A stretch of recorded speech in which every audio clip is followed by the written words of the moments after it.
In Scene 1, there was an evil, terrible monster, Grendel, who lived in the most dank and dark place ever, who would soon terrorize Harriet. In Scene 2, Grendel came to the place of Harriet at dark and killed many men, ate them until he was full, and ran off into the dark, leaving fear in the people of that town. Beowulf hears of Hrothgar's sorrow and sails to the Danish shore to help. Beowulf brings 14 of his strongest men along to help him.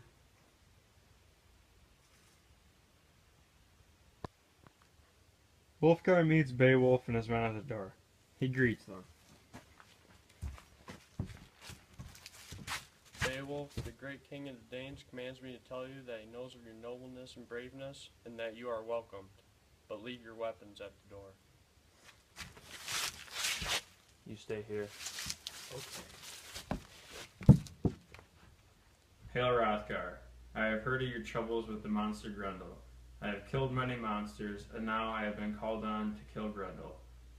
I, with the help of my men, will help you rid this hall of evil, without the use of my weapon. In Scene 5, Hrothgar explains to Beowulf how he became king and took over the land of the Danes, through his brother dying in a feud with Edgetho and Hatlof. Then, Hrothgar's men gave the warriors of Beowulf places to be seated.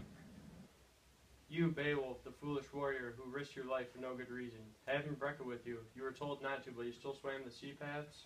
You have been lucky in your battles, Beowulf, but I think your luck will run out when you face Grendel.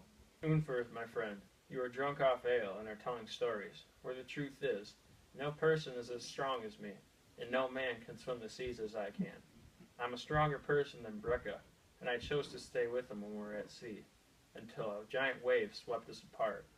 When I was on my own, a monster tried to attack me, but luckily, I found its heart with my sword and killed it, leaving it dead and floating at sea. I killed many monsters while I was at sea with my razor-sharp sword, and then a giant wave took me up and washed me to the Finnish soil. I tell no lies of my braveness, Unferth. Beowulf's boasting took some people up and pleased them. They knew he was a good warrior. Then the partying began in the mead hall after. Sometime the warriors went to bed. Knowing their job to kill Grendel, the warriors went to sleep. But Beowulf was unrestful.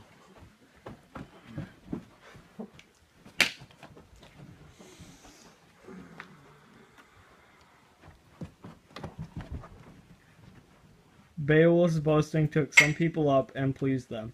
They knew he was a good warrior. Then the partying began in the mead hall after. Sometime the warriors went to bed. Knowing their job to kill Grendel, the warriors went to sleep. But Beowulf was unrestful.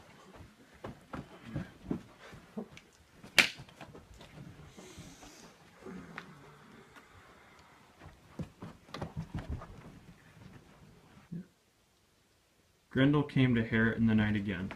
He busted through the doors and found men asleep. Grendel was hungry and ready to kill them. Human eyes were watching Grendel go through the darkness. The beast came to a sleeping man, grabbed him up with his claws, and snatched the life out of him. Grendel went to grab the next man, but was stopped by Beowulf, who fought Grendel. Beowulf grabbed the monster. Grendel was weaker than Beowulf, and scared, the giant warriors squeezed Grendel up as the hall shook in their battle.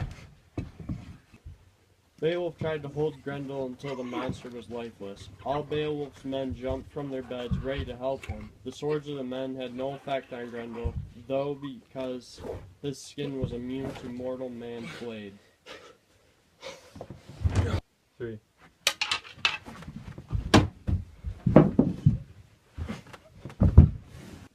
Beowulf then ripped Grendel's arm off. The monster was powerless now.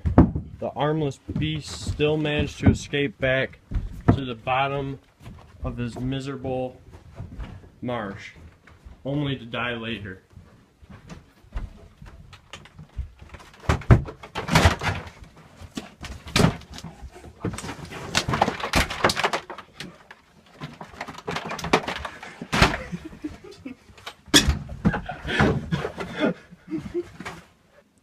Tired of being an unfeared warrior?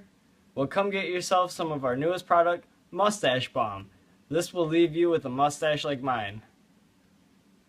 Just come to our shop in the Cedar Swamp near Harrod. Our product only costs a goat and your wife's finger. Come get your balm today.